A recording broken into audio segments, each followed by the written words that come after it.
ಅದೇ ಆಗಲೇ ಕೇಳೋಣ ಅಂದ್ಕೊಂಡೆ. ಇದೇನಿದು ನಿನ್ನ ಕೈಯಲ್ಲಿ ತಾಯ್ತಾ?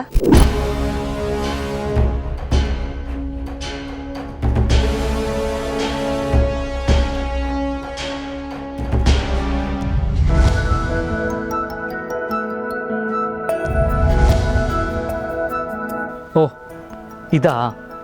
ಇದು ತುಂಬ ಪವರ್ಫುಲ್ ದಾರ. ಇದನ್ನು ಕಟ್ಕೊಂಡ್ರೆ ನಮ್ಮ ಸುತ್ತಮುತ್ತ ಇರೋರು ತುಂಬ ಖುಷಿಯಾಗಿರ್ತಾರೆ ಅಂತ ಹೇಳಿದ್ರು. ನೀವೇ ನನ್ನ ಪ್ರಪಂಚ ಅಲ್ವಾ, ನೀವು ತುಂಬ ಖುಷಿಯಾಗಿರ್ಬೇಕಮ್ಮ, ಅದಕ್ಕೆ ಕಟ್ಕೊಂಡೆ.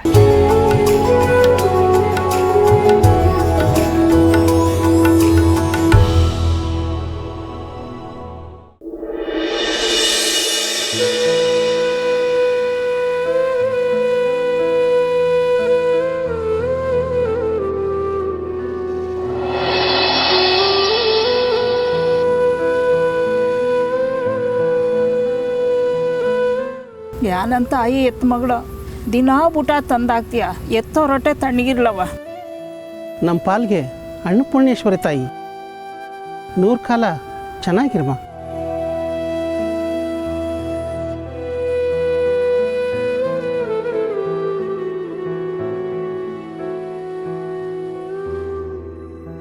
ನಿನ್ನಂಥ ಒಳ್ಳೆ ಮನಸ್ಸಿರೋ ಹೆಣ್ಣಿಗೆ ಮಹಾರಾಜನಂತ ಗಂಡಸಿಗ್ಲಮ್ಮ. ಹೇ ದಿಶಾ, ನಿನ್ನ ಜೊತೆ ಪಾರ್ಟಿ ಮಾಡೋ ಮಜಾನೇ ಬೇರೆ ಕಣೆ. ಟೈಮ್ ಹೋಗೋದೇ ಗೊತ್ತಾಗಲ್ಲ.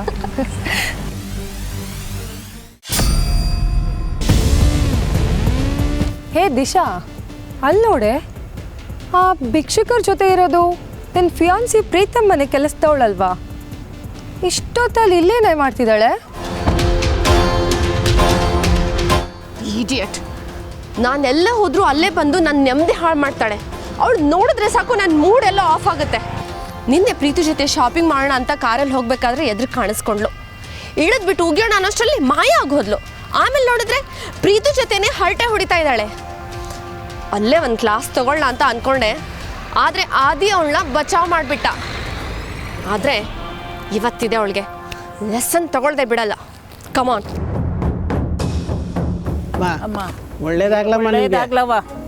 ಅಯ್ಯೋ, ಕೈಯೆಲ್ಲ ಮುಗಿಬೇಡಿ. ನಮ್ಮ ಅಜ್ಜಿ ಯಾವಾಗಲೂ ಹೇಳೋರು, ಹಸ್ದವ್ರಿಗೆ ಅನ್ನ ಕೊಡೋದು ಪುಣ್ಯದ ಕೆಲಸ ಅಂತ. ಅದು ಅಲ್ಲದೆ ಮತ್ತೊಬ್ರಿಗೆ ಊಟ ಬಡಿಸೋದ್ರಲ್ಲಿ ಸಿಗೋ ಖುಷಿನೇ ಬೇರೆ. ಅದೇನೋ ಅಂತಾರಲ್ಲ, ಮುಚ್ಚಿಟ್ಟು ತಿನ್ನೋದು ಇರೋವರೆಗೂ, ಕೊಟ್ಟು ತಿನ್ನೋದು ಕೊನೆವರೆಗೂ ಅಂತ.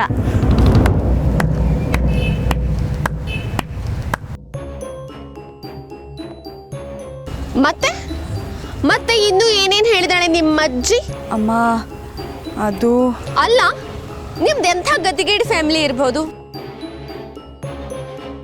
ನಿಮಗೆ ತಿನ್ನೋದಕ್ಕೆ ಗತಿ ಇಲ್ಲ ಅಂಥದ್ರಲ್ಲಿ ದಾನ ಮಾಡೋ ಶೋಕಿ ಬೇರೆನಾ?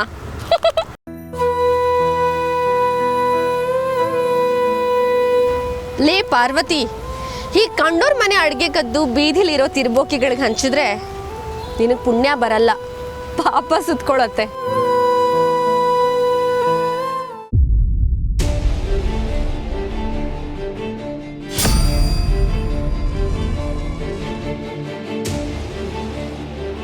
ಪಾರ್ವತಿ, ದಿಶಾ ಇಲ್ಲೇನು ಮಾಡ್ತಿದ್ದಾರೆ? ದಿಶಾಮ್ಮ, ಇದು ಕದ್ದು ತಂದಿರೋದಲ್ಲ, ಮನೇಲಿ ಎಲ್ಲರೂ ಊಟ ಆದ್ಮೇಲೆ ಮಿಕ್ಕಿರೋದು. ಸುಮ್ಮನೆ ಉಳ್ದಿದ್ದಣ್ಣ ಮಣ್ಣಾಗಬಾರ್ದು ಅಂತ ಇಲ್ಲಿಗೆ ತಂದು ಹಂಚ್ತೀನಿ. ಮಿಕ್ಕಿರೋದನ್ನ ತಿನ್ನೋದಕ್ಕಂತಾನೆ ಇರೋದಲ್ವಾ ನಿನ್ನ ಖಾನ್ದಾನ್? ನೀನು, ನಿನ್ನ ತಮ್ಮ, ನಿಮ್ಮಪ್ಪ ನೀವೇ ತಿಂದು ಮುಗಿಸೋದಲ್ವಾ? ಲೇ, ನಂಗೆ ಗೊತ್ತು ಕಣೆ, ನಿಮ್ಮಂಥ ಲೋ ಕ್ಲಾಸ್ ಜನರಿಗೆ ತಾವು ಒಳ್ಳೆಯವರು ಅಂತ ಅನ್ನಿಸ್ಕೊಳ್ಳೋ ಚಟ. ಅದಕ್ಕೆ ಹೀಗೆಲ್ಲ ಮಾಡ್ತೀರಾ. ಇವತ್ತು ಅನ್ನ ಜಾಸ್ತಿ ಇದೆ ಅಂತ ಕದ್ದು ಹಂಚ್ತಾ ಇದೆಯಾ? ನಾಳೆ ಆ ಮನೆಯಲ್ಲಿ ದುಡ್ಡು ಚಿನ್ನ ಜಾಸ್ತಿ ಇದೆ ಅಂತ ಕದ್ದು ಹಂಚಲ್ಲ ಅಂತ ಏನು ಗ್ಯಾರಂಟಿ? ನಿನ್ನ ಬುದ್ಧಿ ಗೊತ್ತಿಲ್ಲದೆ ಆ ಮನೆಯವರು ಹಾವಿಗೆ ಹಾಲು ಎರಿತಾ ಇದ್ದಾರೆ.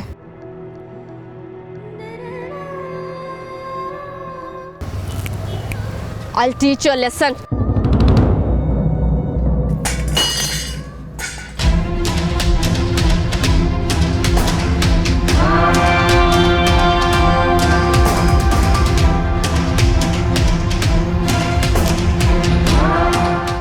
ತಿನ್ನೋ ಅನ್ನ ನಮ್ಮ ಮಣ್ಗಾಗ್ತಿಲ್ಲ ತಾಯಿ, ಶಿವ ಮೆಸ್ತಾನಾ?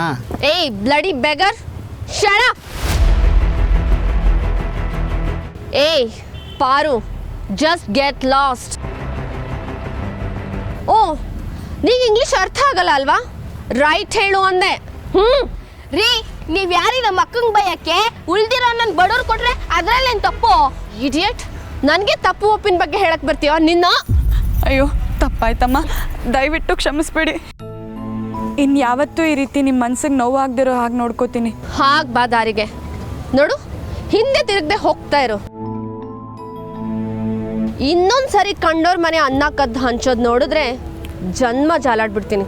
ಔಟ್.